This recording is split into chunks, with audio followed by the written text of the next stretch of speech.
ಹಣದ ಆಸೆ ಅನ್ನೋದು, ವ್ಯಾಮೋಹ ಅನ್ನೋದು ಎಷ್ಟರ ಮಟ್ಟಿಗೆ ಅಂತ ಹೇಳಿದ್ರೆ ಒಬ್ಬರ ಪ್ರಾಣವನ್ನು ಕೂಡ ತೆಗೆಯೋದಕ್ಕೆ ಹೋಗುತ್ತೆ. ಅದರಲ್ಲಿ ಯಾರೋ ಹೊರಗಿನವರು ಹಣದ ಆಸೆಗೆ ಪ್ರಾಣವನ್ನು ತೆಗೆದ್ರೆ ಅದರಲ್ಲೊಂದು ಅರ್ಥ ಇರುತ್ತೆ. ಅರ್ಥ ಅಂದರೆ ಅದು ಕೂಡ ತಪ್ಪೇ, ಅಂದರೆ ಬೇರೆಯವ್ರಿಗೆ ಒಂದು ರೀತಿಯಲ್ಲಿ ಅಟ್ಯಾಚ್ಮೆಂಟ್ ಇರೋದಿಲ್ಲ.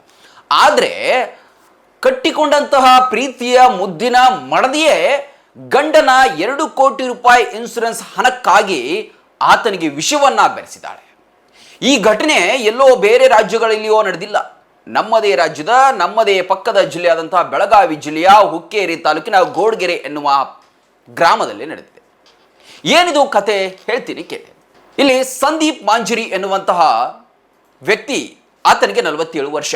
ಆತ ದೇಶ ಸೇವೆಯನ್ನು ಮಾಡಿ ಬಂದಿದ್ದಾನೆ. ಅಂದರೆ ಮಾಜಿ ಸೈನಿಕ.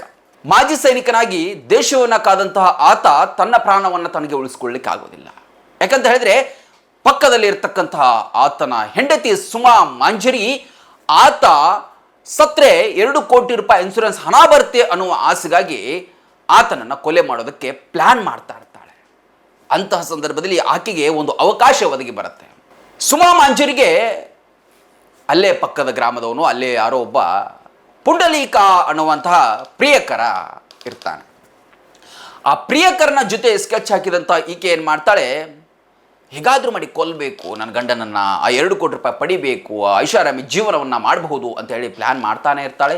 ಅಂತಹ ಸಂದರ್ಭದಲ್ಲಿ ಬಯಸದೆ ಒಂದು ಭಾಗ್ಯ ಬರುತ್ತೆ. ಹೀಗೆ ಸಂದೀಪ್ ಮಾಂಜರಿ ಏನಿದ್ದಾರೆ, ಒಂದು ದಿನ ಯಾವುದೋ ಹುಕ್ಕೇರಿಯ ಜಾತ್ರೆಗೆ ಹೋಗಿ ಬರುವಾಗ ಬೈಕ್ನಲ್ಲಿ ರಸ್ತೆ ಅಪಘಾತದಲ್ಲಿ ತೀವ್ರವಾಗಿ ಗಾಯಗೊಳ್ತಾರೆ.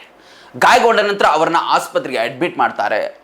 ಅಡ್ಮಿಟ್ ಮಾಡಿದಾಗ ಇದೇ ಬೆಸ್ಟ್ ಚಾನ್ಸ್ ಅಂತ ಹೇಳಿದಂತಹ ಸುಮಾ ಮಾಂಜರಿ ಮತ್ತು ಪುಂಡ್ಲಿಕ ಏನು ಮಾಡ್ತಾರೆ, ಅದೇ ಆಸ್ಪತ್ರೆಯಲ್ಲಿರ್ತಕ್ಕಂತಹ ಏನು ಅಡ್ಮಿಟ್ ಆಗಿರ್ತಾನೆ ಅಲ್ಲಿ ಗ್ಲೂಕೋಸ್ ಹಾಕಿರ್ತಾರಲ್ವಾ, ಡ್ರಿಪ್, ಆ ಗ್ಲೂಕೋಸ್ ಬಾಟಲಿಯಲ್ಲೇ ವಿಷಪ್ರಾಶನವನ್ನು ಇವರು ಮಾಡಿಬಿಡ್ತಾರಂತೆ, ಅಂದರೆ ಇಂಜೆಕ್ಟ್ ಮಾಡ್ತಾರಂತೆ. ಇದು ಘಟನೆ 3 ತಿಂಗಳ ಹಿಂದೆ ನಡೆದಿರುವಂಥದ್ದು. 3 ತಿಂಗಳ ಹಿಂದೆ ಹೀಗೆ ಅಪಘಾತ ಆಗಿತ್ತು, ಸತ್ತಿರಬಹುದು ಅಂತ ಹೇಳಿ ಆತನನ್ನು ಶವ ಸಂಸ್ಕಾರ ಮಾಡಿದರು. ಆದರೆ ಗಂಡನ ಅಂದರೆ ಸಂದೀಪನ ಮನೆಯವರಿದ್ದಾರೆ, ಅನುಮಾನಾಸ್ಪದಗಳು, ಆರೋಪಗಳ ಮೇಲೆ ಗೊತ್ತಾಗತ್ತೆ ಸುಮಾ ಮತ್ತು ಆಕೆ ಪ್ರಿಯಕರ ಕೊಂದಿರಬಹುದು ಅಂತ ಹೇಳಿ ದೂರನ್ನು ಕೊಡ್ತಾರೆ, ವಿಷಯವನ್ನು ಹಾಕಿದ್ದಾರೆ ಅಂತ ಹೇಳಿ ಆರೋಪಗಳನ್ನು ಮಾಡ್ತಾರೆ.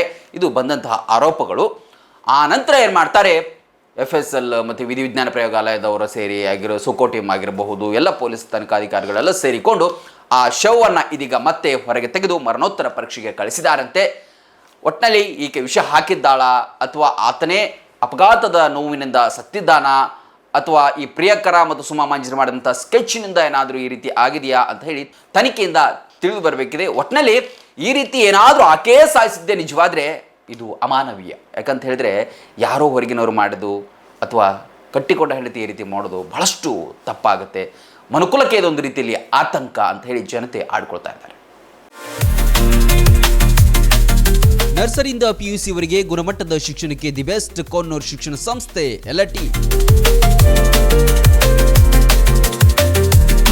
ವಿಶಾಲವಾದ ಕ್ಯಾಂಪಸ್, ಡಿಜಿಟಲ್ ಕ್ಲಾಸ್ ರೂಮ್, ನುರಿತ ಬೋಧಕರು, ಕಂಪ್ಯೂಟರ್ ಪ್ರಯೋಗಾಲಯಗಳು, ಹಾಸ್ಟೆಲ್, ಸ್ಕೂಲ್ ಬಸ್ ಸೌಲಭ್ಯಗಳನ್ನು ಒಳಗೊಂಡಿದೆ. ಹೈಸ್ಕೂಲ್ ಮಟ್ಟದಲ್ಲೇ JEE, NEET, KCET ಪರೀಕ್ಷೆಗಳಿಗೆ ಕೋಚಿಂಗ್ ನೀಡಲಾಗುತ್ತೆ. ಪಠ್ಯೇತರ ಚಟುವಟಿಕೆಗಳಾದ ಸಾಂಸ್ಕೃತಿಕ, ಕ್ರೀಡೆ, ಶಿಸ್ತಿಗೂ ಹೆಸರಾಗಿದೆ. ಅನಿಲ್ ಕುಂಬ್ಳೆ ಸ್ಪೋರ್ಟ್ಸ್ ಅಕಾಡೆಮಿಯ 10 ವೀಕ್ ಸ್ಪೋರ್ಟ್ಸ್ ತರಬೇತುದಾರರಿಂದ ಕೋಚಿಂಗ್ ನೀಡಲಾಗುತ್ತೆ. ಇದು ಏಕೈಕ ರೂರಲ್ CBSE ಸ್ಕೂಲ್. ಅಷ್ಟೇ ಅಲ್ಲ, ಇದು ರೆಸಿಡೆನ್ಷಿಯಲ್ CBSE ಸ್ಕೂಲ್. ಕೈಗೆಟುಕುವ ದರದಲ್ಲಿ ಗುಣಮಟ್ಟದ ಶಿಕ್ಷಣಕ್ಕೆ ಮೊದಲ ಆದ್ಯತೆ. ಈಗಾಗಲೇ ದಾಖಲಾತಿಗಳು ಆರಂಭವಾಗಿವೆ. ನಿಮ್ಮ ಮಕ್ಕಳ ಭವಿಷ್ಯ ನಿರ್ಮಾಣವೇ ನಮ್ಮ ಗುರಿ. ರನ್ ಟಿವಿ ನ್ಯೂಸ್ ವಿಡಿಯೋಸ್ ನೋಡಲು ಸಬ್ಸ್ಕ್ರೈಬ್ ಮಾಡಿ, ಬೆಲ್ ಐಕಾನ್ ಪ್ರೆಸ್ ಮಾಡಿ.